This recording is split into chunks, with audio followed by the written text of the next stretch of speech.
ओम श्री गुरुवे नमः। नमस्कार दोस्तों, स्वागत है आपका मेरे इस चैनल पर। तो शनि, राहु, केतु, सूर्य, चंद्र और मंगल के बारे में हम पूरी विस्तार से आपसे चर्चा कर चुके हैं। आज हम लाल किताब के अनुसार बुध ग्रह का पूरा परिचय जानेंगे, उनके उपाय और टोटकों पर चर्चा करेंगे। साथ ही आप सभी लोगों से निवेदन है कि कृपया चैनल को सब्सक्राइब अवश्य करें। व्यूज़ आप लोगों के बहुत अच्छे आ रहे हैं, रोज़ लगभग 500 से 600 लोग वीडियोस देखते हैं पर सब्सक्राइब नहीं करते हैं। तो कृपया जब भी आप चैनल पर आएँ तो सब्सक्राइब का जो बटन है उसको ही दबाना आपको, तो चैनल को सब्सक्राइब अवश्य करें।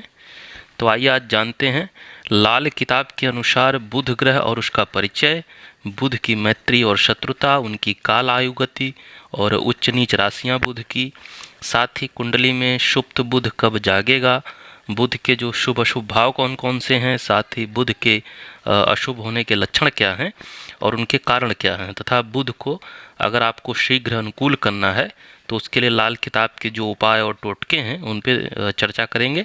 साथ ही बुध का वैदिक, बीज और तांत्रिक मंत्र का अनुष्ठान जानेंगे।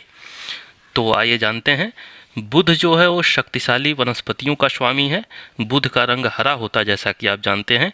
तो पृथ्वी पर जितनी भी हरी वनस्पतियां हैं उन सब का स्वामी बुध माना जाता है या उनका कारण माना जाता है। इसके अलावा यह बुद्धि के काम यानी दिमाग के काम, इसके अलावा व्यापार और दस्तकारी आदि पर भी अपना विशेष असर डालता है, यानी बिजनेस पर, साथ ही जो दस्तकारी है यानी एजेंट, दलाली इत्यादि पर भी। बुध का जो असर होता है वो गर्दन तथा कंधों पर खास रूप से पड़ता है। तो गर्दन में जो भी चीज़ें होती हैं, चाहे वो वाणी हो, गर्दन हो, जिह्वा हो, दांत हो, ये सारी चीज़ें बुध के अंतर्गत आती हैं। बुध का जो गुरु से संबंध है वो राख सदृश है और सूर्य से संबंध बुध का पारे के जैसा है। इसके अलावा चंद्रमा से माद में जल की तरह इसका संबंध है। शुक्र से इसका ताल्लुक जो है दही सदृश है। मंगल से हाथी की सूंड के समान और केतु से संबंध जो है वो कुत्ते की पूंछ के समान है। बुध का संबंध एक भावनात्मक इसका रिश्ता है इन ग्रहों से, ऐसा दिखाया गया है संकेत के रूप में। इसके बारे में अभी और आगे जानेंगे। बुध को जो है फारसी भाषा में अंतारत कहते हैं, साथ ही अंग्रेजी में इसको मर्क्यूरी कहते हैं। इसका दिन जो होता है बुधवार होता है। इनका रंग जो है बुध ग्रह का वो हरा है। साथ ही बुध नपुंसक ग्रह माने जाते हैं। कभी कभी इनको स्त्री ग्रह की श्रेणी में भी रख लिया जाता है, खासकर जबकि बच्चों का लिंग निर्धारण वगैरह कुंडली में देखा जाता है। बुध का जो कारक भाव होता है वो सातवां होता है, यानी सातवें भाव के जो कार्य हैं वो बुध से संबंधित होते हैं। बुध के मित्र ग्रह देखते हैं तो बुध के जो मित्र ग्रह हैं वो सूर्य हैं और राहु हैं, यानी सूर्य के साथ बुध मित्रवत रहेगा, राहु के साथ बुध की युति होगी तो मित्रवत रहेगा। और इनके दुश्मन एक ही हैं, चंद्र हैं, जो कि इनके पिता भी हैं और क्यों हैं उसको अभी बाद में देखेंगे। और साथ ही इनके जो सम ग्रह हैं वो शनि हैं, केतु हैं, मंगल हैं और गुरु हैं। इनसे इनका संबंध सम है, यानी कि कुंडली के भाव अनुसार इसमें देखा जाएगा कि कैसा उनके साथ संबंध बन रहा है। बुध की काल आयु गति देखते हैं। बुध का समय 68 दिन माना जाता है और 34 साल। साथ ही इनकी उम्र जो है 80 वर्ष की होती है। इनकी महादशा जो है वो 17 वर्ष तक चलती है। इनका सामान्य चक्र 2 वर्षों का होता है। इसका जो प्रभाव होता है वो हमेशा होता है और प्रभाव की गति जो होती है वो मेढ़ा समान होती है। बुध की जो उम्र किसी भी ग्रह के साथ होने पे 34 साल होगी, लेकिन बुध अगर सूर्य या मंगल के साथ है तो इसकी उम्र आधी हो जाती है, यानी 17 साल हो जाती है। अब देखते हैं कि बुध की उच्च राशि जो है कन्या राशि है, यानी अपनी ही राशि में उच्च होता है। और इनकी नीच राशि मीन राशि यानी कि बृहस्पति की राशि है, गुरु की राशि है। चंद्र जो है वो 12वें भाव में अगर हैं तो बुध जो है ग्रह जो है उच्च का फल नहीं देता कुंडली में, यानी अगर उच्च का है परंतु अगर चंद्रमा 12वें भाव में है तो यह बुरा फल देने लगता है, उच्च का फल ना दे करके। इसके अलावा बुध का असर 26, 27, 61, 62, 96, 97, 131, 132वें साल की उम्र में होता है जातक को। इसी तरह इसका जो चक्र चलता है 2-2 वर्षों का वो 34-35 साल की उम्र में चलता है, यानी इस समय कुछ विशेष प्रभाव देते हैं। दूसरा चक्र 69-70 साल में चलता है और तीसरा जो इनका चक्र चलता है 104 से 105 5वें वर्ष में चलता है। बुध जो है तीसरे और छठे भाव में स्वग्रही होता है, यानी कि 3 देखेंगे मिथुन और छठा देखेंगे कन्या, इन दोनों राशियों में स्वग्रही होता है। बुध क्या करता है, अपनी हिफाजत के लिए शुक्र से दुश्मनी इसने किया है। तो जब भी इसकी कोई समस्या होगी या परेशानियां होगी तो अपनी सारी परेशानियां ये शुक्र पर डाल देता है, यानी बुध अशुभ होगा तो शुक्र भी अशुभ हो जाता है। बुध जो है वो वर्ष के प्रथम खंड अगर देखें यानी शुरुआती 4 माह तो चंद्रमा जैसा असर देगा, फिर दूसरे खंड में यानी दूसरे 4 मास में मंगल का प्रभाव देगा, और तीसरे और अंतिम खंड में अपना स्वयं का प्रभाव देता है। चंद्र जो है 68वें दिन व 34वें साल में, यानी उम्र के जातक के 68वें दिन और साथ ही 34वें साल में विशेष प्रभावशाली होता है, यानी कुछ विशेष प्रभाव अपना दिखाता है। साथ ही बुध जो है सूर्य, चंद्रमा और मंगल के बाद जो है चौथा सबसे बली ग्रह है। बुध को नपुंसक ग्रह है, तो नपुंसक ग्रह बुध जो है सुबह और शाम के समय अधिक प्रभावशाली होता है। इसके अलावा कुंडली में अगर बुध अशुभ हो तो पहला, तीसरा और छठा भाव भी अशुभ फल देने लगता है।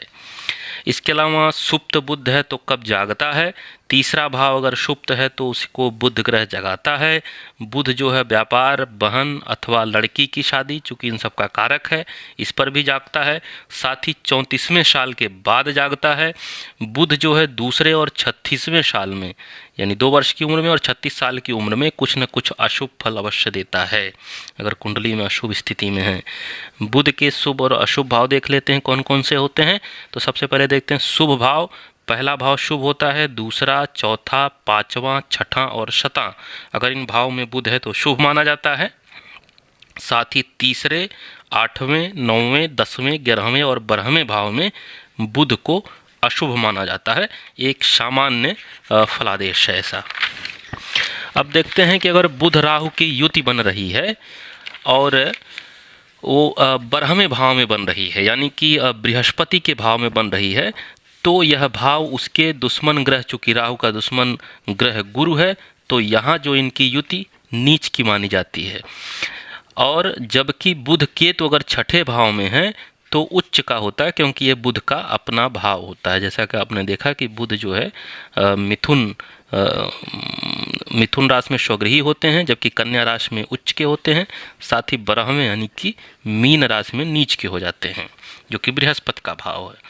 बुध और केतु जो है वो समान ग्रह हैं और दोनों ही शुक्र के दोस्त हैं। बुध पर केतु और शुक्र का कोई असर नहीं होता। हालांकि बुध जो है अपनी समस्याओं पर को जो है शुक्र के ऊपर जरूर ट्रांसफर कर देता है दोस्त होने के नाते, लेकिन अगर बुध अशुभ होगा तो शुक्र भी अशुभ फल देता है। बुध जो है अकेला किसी भी भाव में अगर है तो व्यक्ति को लालची और देश विदेश में बेकार भ्रमण यानी फालतू में यात्रा करने वाला बना देता है। दूसरे भाव में अगर बुध मौजूद है कुंडली में तो उसका असर जो है, बुध तो शुभ होगा वहाँ, लेकिन गुरु जहाँ होगा वो अशुभ फल वहाँ देगा, यानी हानि करने लगेगा। चौथे भाव में अगर बुध है तो चंद्रमा के लिए अशुभ होता है। चौथा भाव चूँकि चंद्रमा के लिए माना जाता है। अब कुंडली में बुध आपके अशुभ हैं तो इसके लक्षण क्या हो सकते हैं। बुध अशुभ है अगर आपकी कुंडली में या जीवन में तो अक्सर ऐसा होता है कि जातक के दांत झड़ जाते हैं, उसके जो सूंघने की ताकत हो समाप्त हो जाती है अथवा छीड़ हो जाती है। इसके अलावा संभोग शक्ति छीड़ हो जाती है, यानी बुध शुक्र को कमज़ोर कर देता है अशुभ होने पर। इसके अलावा वाणी दोष आ जाने की वजह भी होती है, हिचकिचाहट जैसे कि हकलाहट की समस्या या तुतलाहट की समस्या भी होती है, तो ये बुध का कारण होता है। इसके अलावा मित्र से संबंध बिगड़ना, साथ ही बहन, बुआ और मौसी पर विपत्ति आना। चूँकि बुध जो है मामा पक्ष के भी माने जाते हैं, तो मामा पक्ष से खासकर जो स्त्रियां हैं उनसे संबंध का बिगड़ना भी जो है बुध का अशुभ होने का कारण हो सकता है। अगर बुध शुभ होता है तो क्या होता है, तो बहन है, बुआ है, मौसी है, इन सब से जो है स्थिति ठीक रहती है, इनसे संबंध जातक के अच्छे रहते हैं।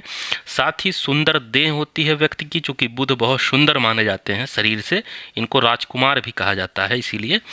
इसके अलावा सुंदरता के साथ साथ एक ज्ञानी और चतुर भी हैं, तो ये जातक को भी ज्ञानी चतुर बनाते हैं। साथ ही सोच समझ कर बोलने वाले, और उस जातक की सूंघने की शक्ति गजब की हो जाती है।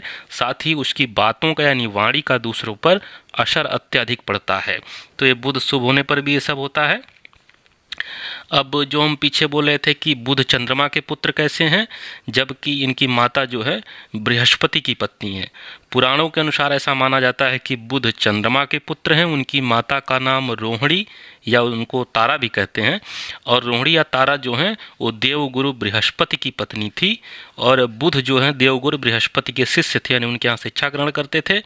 तो रोहिणी ऐसा माना जाता है या तारा जो है वो चंद्रमा पे मोहित हो गई थी। तो बुध जो है चंद्रमा के ही पुत्र थे।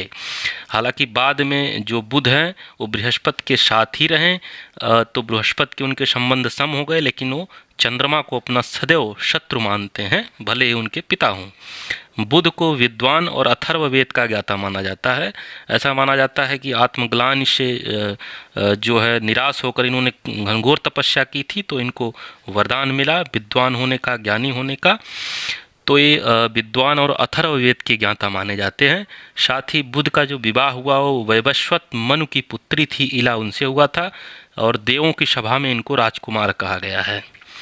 बुध जो है और बहुत सारी चीज़ों के मालिक हैं, जैसे बुद्धि है, वाणी है, व्यक्ति की अभिव्यक्ति है, शिक्षा है, शिक्षण है, गणित है, तर्क है, यांत्रिकी, साथ ही ज्योतिष विद्या, लेखाकार, आयुर्वेदिक ज्ञान, लेखन, प्रकाशन, नृत्य, नाटक, साथ ही निजी जो व्यवसाय होते हैं इन सब के भी कारक बुध माने जाते हैं। हास्य के, व्यंग के, कवि होने के, लेखक होने के, इन सब के कारण जो है बुध माने जाते हैं। साथ ही बुध मामा और मातृकुल के जो संबंधी हैं उनके भी कारक माने जाते हैं। तो ये सब बुध के बारे में है। अब देखते हैं कि अशुभ बुध है अगर कुंडली में या उनकी अशुभता है कोई, तो उसको कैसे शुभ करें। लाल किताब के अनुसार क्या उपाय और टोटके बताए गए हैं। तो इसके लिए बुधवार का आपको व्रत अवश्य रखना चाहिए अगर बुध को शीघ्र अनुकूल करना है। साथ ही बकरी या तोते को पाल सकते हैं और उसकी सेवा करें तो भी बुध अनुकूल होते हैं। इसके अलावा हिजड़ों को हरे कपड़े और हरी चूड़ियों का दान करें। इसके अलावा बेटी, बहन, बुआ, मौसी और साली इन सब से सद्व्यवहार रखें, इनसे आशीर्वाद लें, सेवा करें। दांत साफ रखें और नाक को छिदवाने से भी बुध अनुकूल होते हैं। अपनी खुराक अथवा भोजन से एक टुकड़ा गाय को, एक टुकड़ा कुत्ते को और एक टुकड़ा कौवे को खाने के लिए दें तो भी बुध अनुकूल होते हैं। तांबे का पत्थर ले लें, पत्तल जो होता है उसमें छेद करके उसको बहते जल में अगर बहा दें तो भी बुध अनुकूल होते हैं। साथ ही दुर्गा माता की पूजा करने और दुर्गा सप्तशती का पाठ करने से भी बुध अनुकूल होते हैं शीघ्र ही। साबुत हरा मूंग जो होता है उसका अगर दान करें तो भी बुध अनुकूल होते हैं। इसके अलावा 2 सीप ले लें या 2 हीरे ले लें अगर क्षमता हो, और उसमें एक को जल में बहा दें जो बहता हुआ जल हो, और एक को जीवन भर अपने पास रखें तो भी बुध अनुकूल होते हैं। इसके अलावा बुधवार के दिन गाय को हरा चारा खिलाएं, लेकिन ध्यान रखें सूर्यास्त से पूर्व ही। साथ ही जो ज़रूरतमंद या गरीब लोग हैं उनको हरी मूंग की दाल, साग है, पालक है या कोई भी हरा खाद्य पदार्थ दान करने से भी बुध जो हैं शीघ्र अनुकूल होते हैं। इसके अलावा गरीबों में हरे रंग का पेय पदार्थ बांटने से भी बुध अनुकूल होते हैं। बुधवार को हरे रंग के आसन पर बैठकर अगर बुध के ग्रह के मंत्रों का भी जाप करते हैं तो भी बुध अनुकूल होते हैं। अब बुध का मंत्र और अनुष्ठान जानते हैं। तो बुध का जो बीज मंत्र है ओम बूम बुद्धाय नमः।